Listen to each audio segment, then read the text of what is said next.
Hey everyone. Okay, we're moving right along to chapter 8, the child's time in the play relationship.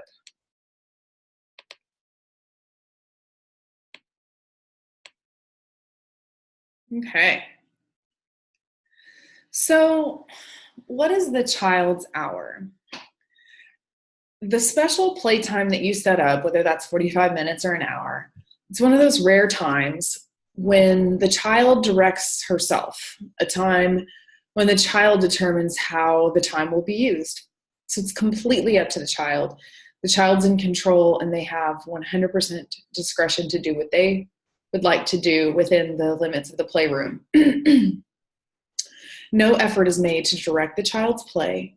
This is a special time belonging to the child to do with in accordance with his wishes, to make of as he chooses. The child can be as slow as she wants, inch along, and no one says, hurry up. The child can be grumpy, act grumpy, look grumpy, and no one says, be happy. The child can do nothing, accomplish nothing, and no one says, get busy, do something. The child can be loud, noisy, bang things together, and no one says, be quiet. The child can be silly, giggle, laugh, and no one says, act your age. The child can be small, tiny, suck on a bottle, and no one says you're too big for that. So you can see how this time and this relationship is very different from what they're used to in their regular life. In normal life, there are all kinds of constraints on us as adults, but also as children. So we're constantly on a schedule. We have things to do. We have to do things that we don't want to do. And children are the same way. But this is that 1 hour when they can be free to express themselves however they would like and direct their play in any way that they choose. So the objectives of the relationship include establishing an atmosphere of safety for the child. So a play therapist cannot make a child feel safe. The child discovers that in developing the relationship. The child can't feel safe in a relationship that has no limits. A feeling of safety is also promoted by the consistency of the therapist.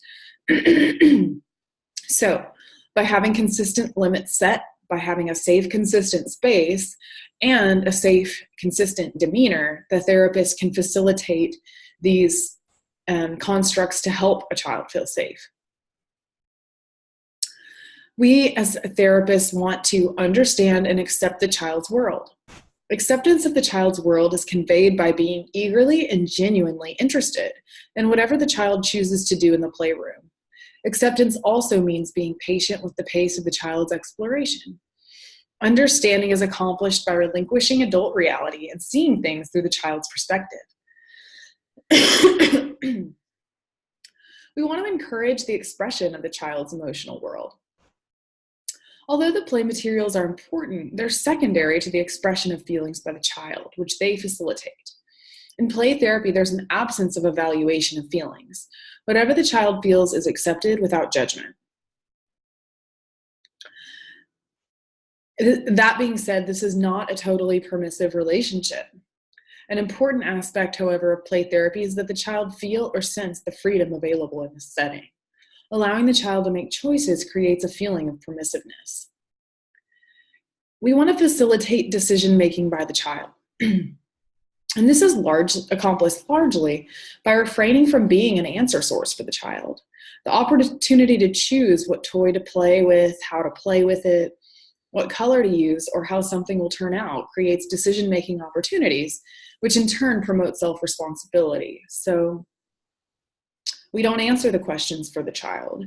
We give them an opportunity to choose which toy to play with, how they would like to play with it, what color they would like to use, or how something will turn out. So it creates these decision-making opportunities for children, which builds their self-esteem and their self-responsibility.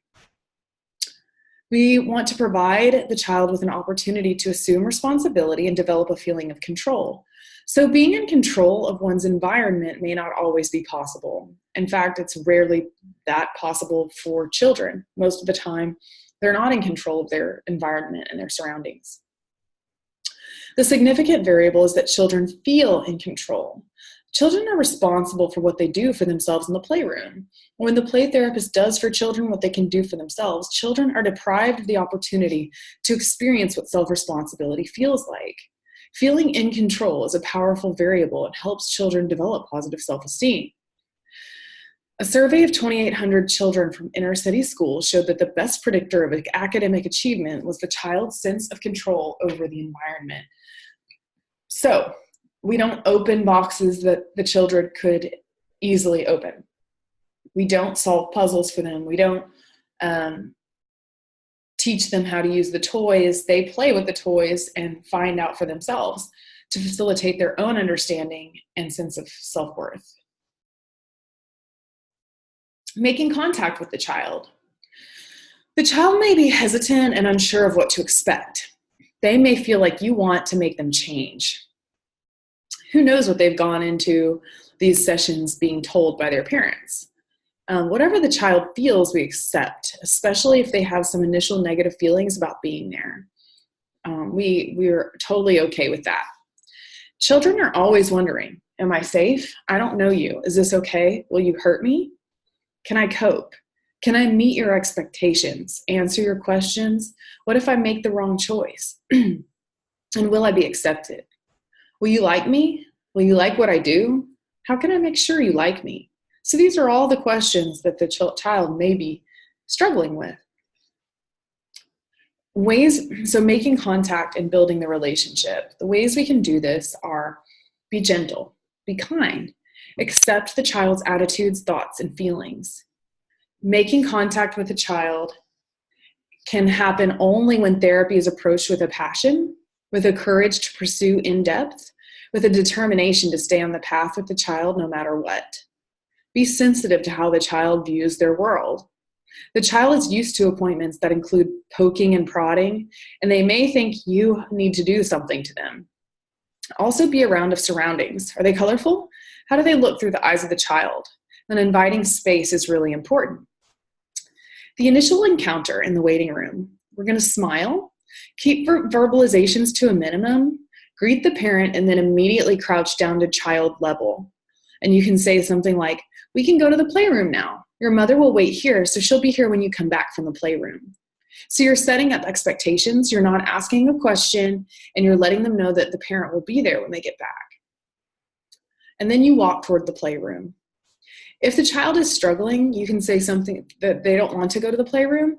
You can say something like, you need more time to decide about going to the playroom. I'm going back to my office. You can choose to have 1 more minute or 3 more minutes before you go to the playroom. Which do you choose? So choices elicit cooperation because control is returned to the child. Notice, though, that the choice was between 1 minute or 3 minutes, not choosing whether or not to go. Whether or not the parent is allowed in the playroom is at the discretion of the therapist. The therapist does need to anticipate that once in the playroom, it may be very difficult for a child to separate because the child has already experienced reluctant behavior getting the parent to stay. So the parent, generally the longer the parent stays in the playroom, the more difficult separation is for both parent and child. So the therapist should recognize that the issue of separation will be more difficult for the parent than it is for the child. And consequently, the child, sensing that, reacts to the parent's feelings. If that's the case, the issue of separation may as well be dealt with at the door of the playroom. So you kind of use the parent coming into the playroom as a last resort. And at that point, you kind of signal for them to leave once the child is engaged. Mom, it looks like Chad would like you to have you in the playroom for a while. You can come with us. As mom enters, the therapist can say, you sit there and I'll talk for you if Chad needs a response from you. So that puts the therapist in the relationship and takes the parent out somewhat. And then as the child relaxes, the therapist can nod to the parent and have them leave. If a child is reluctant to go to the playroom, they can choose which day to go or whether to go to the playroom or an office, but eventually there must come a time when a decision has to be made. So you cannot give them a choice about whether or not to go. A child's emotional well-being is no less important than his or her physical or educational well-being. So we want to encourage courage and conviction on the part of the parent. The decision to be made is that of the parent and the child. This talks about carrying reluctant children to the playroom, and Dr. Landreth does not agree with carrying a child to the playroom. If desperate, you might have a parent to carry the child to the playroom, but Dr. Landreth has had situations where he's had 20 to 30 minutes of patient work to help the child get ready to go, but has never had to carry anyone. That's all I have there. And we will move on to chapter 10 in a few minutes. So thanks so much and have a great day.